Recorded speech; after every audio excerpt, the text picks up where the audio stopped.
Before the Socratic dialectic, Platonic idealism, or Aristotelian formal logic, the ancient Greek world saw a bold thinker who changed the way people ask questions forever.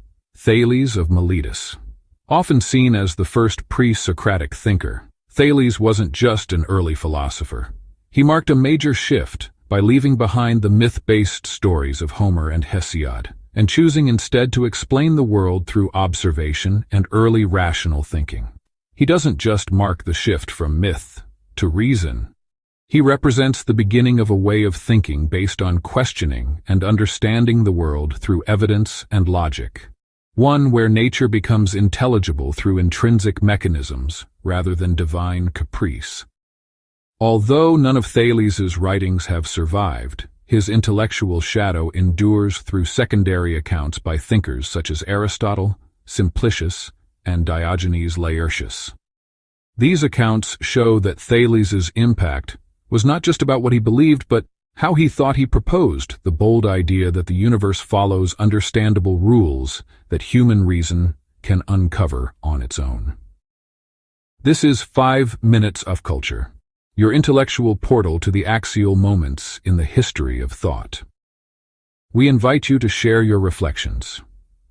Was Thales a singular visionary, or merely the most fortunate among many equally bold pre-Socratic minds, whose voices time has obscured? Leave a comment below and join the ongoing discourse.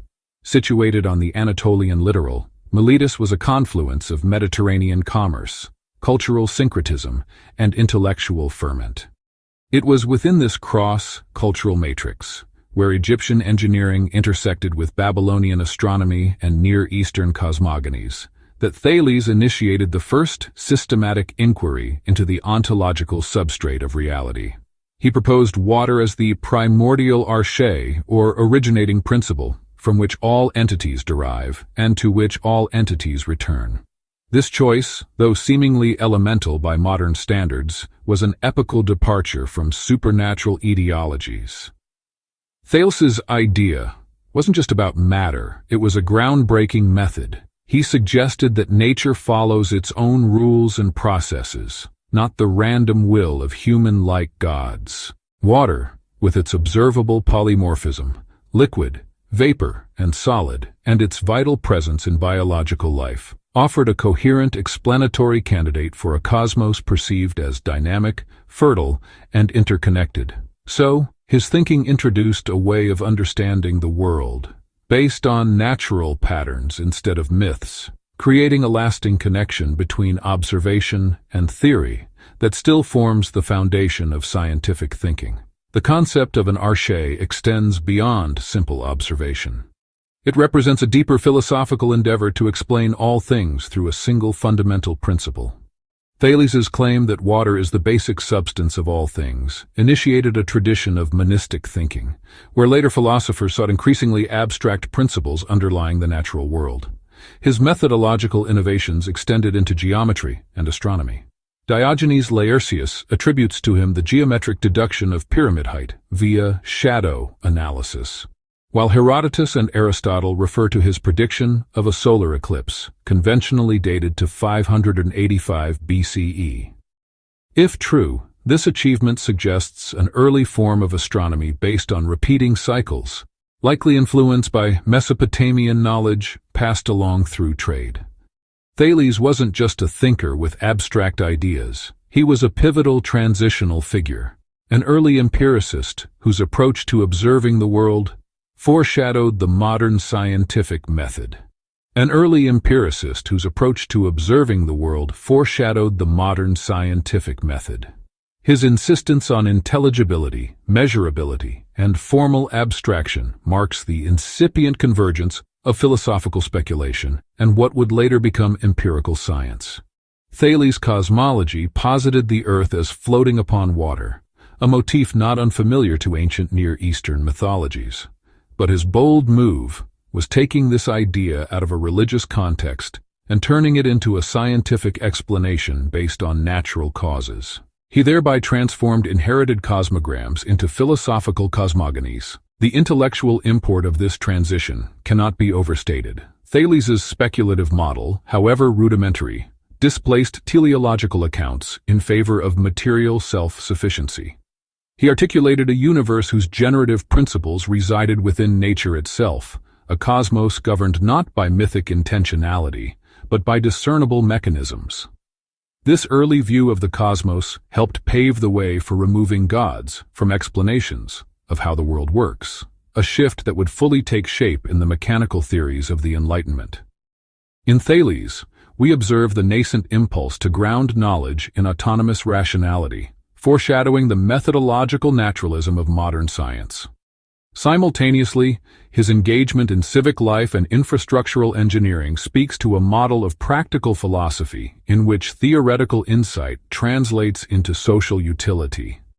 As a member of the Seven Sages of Greece, Thales exemplified the fusion of speculative acumen and political prudence, a paradigm of the philosopher as public intellectual.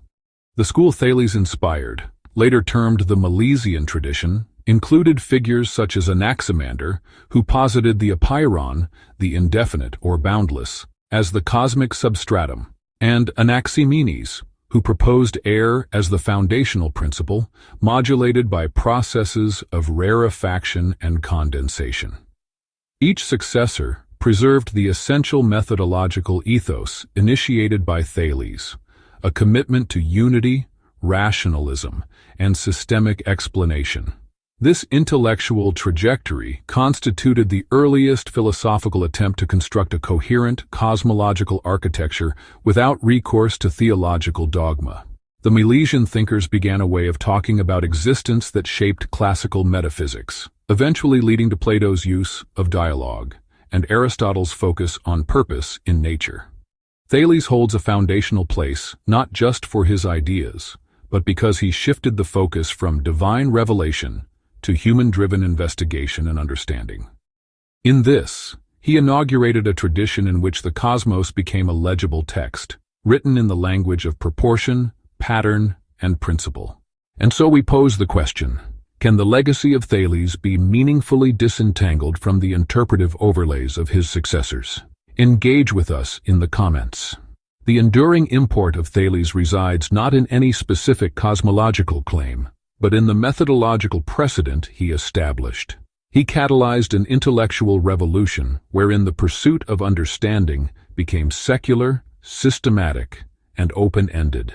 Thales' intellectual posture modeled the scientist-philosopher as both visionary and practitioner, an agent of cognitive transformation who interrogates the world through observation, deduction, and analogy. This archetype resonates through the ages, finding expression in figures from Archimedes to Galileo to Newton. His legacy also resides in the institutionalization of doubt, the idea that explanation must be earned, not inherited. By privileging reasoned argument over ancestral tradition, Thales laid the groundwork for a culture of critical inquiry, a project that remains ongoing in both the humanities and sciences. Thales of Miletus is not merely a historical figure, but a conceptual archetype, the philosopher as progenitor, the scientist as seer. He marks the threshold where myth gives way to method, where narrative yields to argument, and where the cosmos becomes a terrain of rational exploration. His significance isn't about being factually right, but about opening the door to a new way of thinking, the belief that we can understand the world through careful, rational thought. His inquiries gave rise to new modes of abstraction, theorization, and measurement, tools that would come to define the very possibility of knowledge. This has been 5 Minutes of Culture. We invite your reflections. Is Thales the true progenitor of scientific rationality, or do we mythologize him as we once did the gods he displaced? Share your views below, and remember, every revolution in knowledge begins when someone dares to ask, what lies beneath?